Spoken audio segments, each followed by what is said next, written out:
Want to secure App Store downloads on your iPhone using Face ID? In this video, I'll show you how to enable it step by step. First, open the Settings app on your iPhone. After that, scroll down a little and tap on Face ID and Passcode. Now enter your iPhone passcode to continue. Under the Use Face ID for section, look for iTunes and App Store and turn on the toggle next to it. Your iPhone may ask for your Apple ID password. Simply enter the password and tap OK to confirm.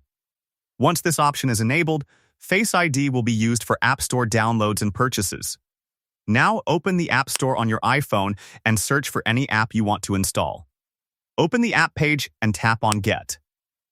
Instead of asking for your password, your iPhone will ask you to double-press the side button. After that, Face ID will verify your identity, and the app will start downloading automatically. And that's it. If you found this video helpful, don't forget to like, subscribe, and turn on the notification bell for more easy tutorials.